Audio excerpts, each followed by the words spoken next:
Hello, it's Howard Rheingold. This is the third in a series of short episodes about the early history of the well, prompted by the appearance of John Coate in the course on virtual community and social media that I teach at University of California at Berkeley. I'm a few years older than John, and I completed college at the time that a lot of this was happening. And I moved to the San Francisco Bay Area in 1968, went and did a year of graduate school. And when I went to graduate school was when Kent State happened. You can imagine the trauma.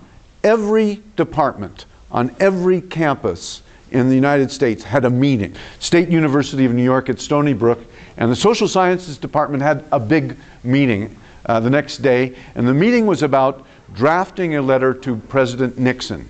And I stood up and said, this is the Social Sciences Department. We have a $50 million budget, and the best thing we can think of to change the behavior of our government is to draft a letter to the president. And I could feel all the eyes turn on me at that moment, and I knew at that instant that that was when I was separated from academia. I was not meant for them. I knew it. They knew it. I left. All the action was out here, so I came here. I would have joined John. I wanted to participate in that lifestyle, but my girlfriend, now my wife, said, no way am I going to live in a bus.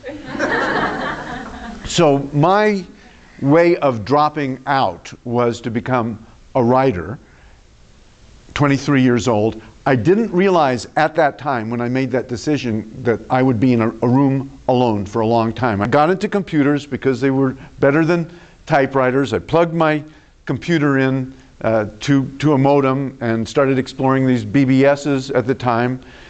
Couldn't qualify to get onto the ARPA net, but they had something called the Source back then and CompuServe back then, and they were about $20 an hour, which is pretty rich stuff. So when I found that the well was only $8 a month and $2 an hour, that was pretty interesting to me. There was this party going on. The party was going on before I joined it. And there were all these really interesting people. This guy Tex, there was a school teacher from Berkeley. This guy worked at a think tank, a Baptist minister from Tennessee. I mean, these were the kinds of people that I was not going to see in my ordinary life on a daily basis. I'm supposed to be trying to make a living as a writer. Why am I sitting in there looking at my computer and laughing? What's going on? I'm obviously having too much fun. The story about our daughter, who is now grown, was an infant then, when we discovered a tick on her head in the middle of the night, which is not really a gigantic medical emergency, but you know, your first baby, and she's a year old, and it's the middle of the night, and there's this gross bloated insect sucking the life out of her brain.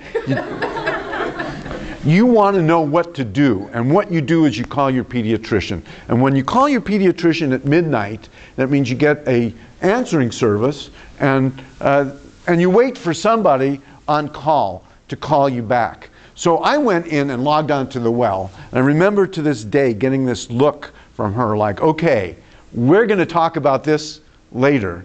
And I went to the parenting conference. I went to the minor medical disabilities with kids discussion. And I said, there's a tick on our daughter's head. What the heck do I do?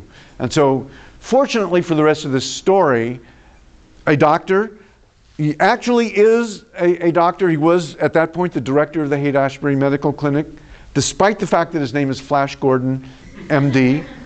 I knew him to be a legitimate medical authority. He told me how to take that tick off, had the tick removed by the time we got the call back. So again, I got a look from my wife, which I interpreted to signify, okay, you are having too much fun, but there is some utility to this. Tex and I started walking. We walked on Mount Tam and talking about this stuff. And it was really about our friends and what was happening in this community.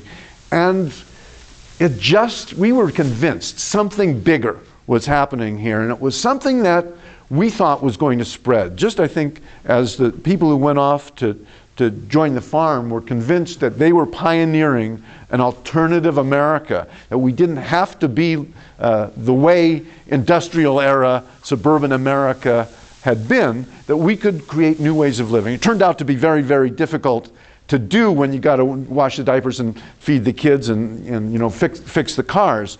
But if you are embedded in civilization, you can create this kind of mental alternative. And that was tremendously exciting to us.